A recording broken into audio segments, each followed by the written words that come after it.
What's up guys, JNO here, and today we're looking at England versus Wales. It is time for the boys from England to prove their worth, and we're going to react to all the results from the first phase of Euro 2006. And stay tuned to the end of the episode to see if I've changed any of my predictions about who could win Euro 2016. I think I'd be better off all alone.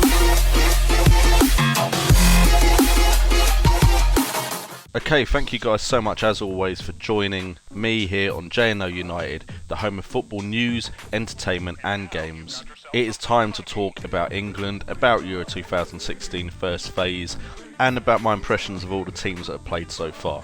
But before we get into that, make sure to leave a comment down below what you thought of the first phase of the Euros, what you think of England's chances so far, and make sure to like and subscribe if you're new, and let's get on with the show. Now first off, let's start with the opening game. I thought France were going to be a lot more convincing than they were. Albania definitely put up a fight. Even with a man sent off, they put up a really valiant effort, but a moment of quality from Dimitri Payet, who I'm starting to think is perhaps one of the best players at this tournament, managed to pick up France the victory, which was a great result for them. It set them off right for the Euros, and I think they're just going to build from here, so they're definitely still one of my favourites to win Euro 2016. Apart from that, the teams I'm looking at as possible success stories in this tournament, I have to look at Italy's performance against Belgium. They were dominant, they were solid defensively, and they got players forward. They scored an important goal to pick up the victory. And I look at that Italian side and I don't see any star players, but together as a unit they play incredibly well, and they had Buffon in goal, so that is definitely a plus for them. Germany as well came out on top. They looked good, and they looked like they could progress from this stage and keep getting better and better as the tournament goes on. So Germany, France and Italy are all looking good. And also my boys Croatia, my wildcard pick I suppose you could say, they also did well, looking like they will go through. And Wales also picked up a victory. If memory serves me correctly, the only British side to pick up a victory so far in Euro 2016. So they are looking good at the moment, and Bale could potentially lead Wales to some success in this competition. The team behind him aren't spectacular, but they are solid, and they have that star player that can make the magic happen. As far as England goes, I was hoping for a lot more. Now I know we did really well with the ball, we played some good possession football. Rooney looked good in midfield, I'll have to admit that, but I just worry where the goals are going to come from. Now Harry Kane had 3 shots and got none on target. Wayne Rooney had 3 shots, got 2 on target. And then you're looking at Lallana as one of our biggest goal threats after those 2. Lallana. Now don't get me wrong, I quite like Lallana as a player, but him being one of our major goal threats and having to carry that burden of threatening the opposition's goal if Kane isn't on form worries me. And then on top of that, the other side you had Raheem Sterling, who I think had an absolutely shocking game, and all of that resulted in us having to rely on an Eric Dyer free kick to actually get us a goal. And if that hadn't have happened, we could have had a draw snatched away from us with that last minute goal by Russia. So I really hope that Vardy gets a chance, even if it's not the whole game.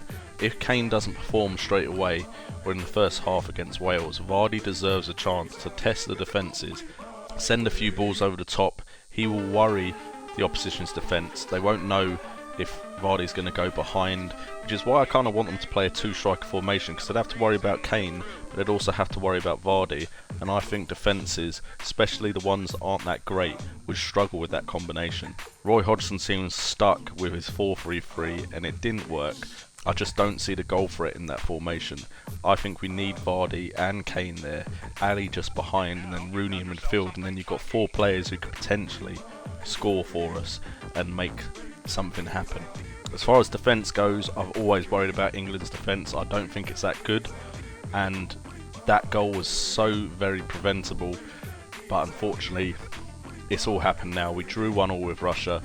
We might both get disqualified from the tournament if the football fans don't start behaving. I doubt any team will get disqualified purely because it would just be too much of a hassle and too complicated.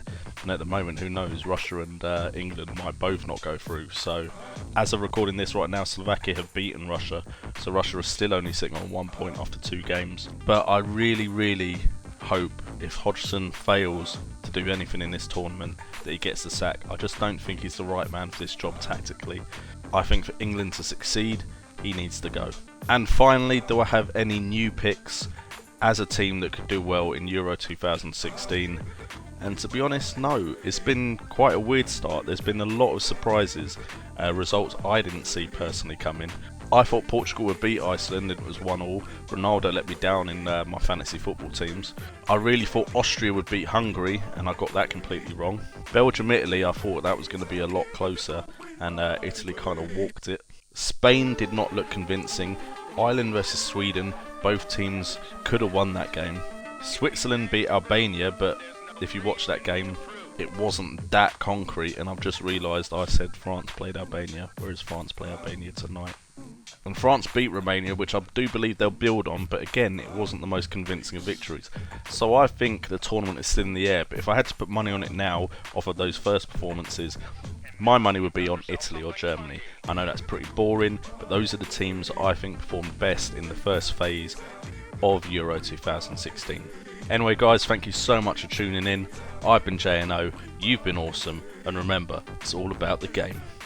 We can stay up until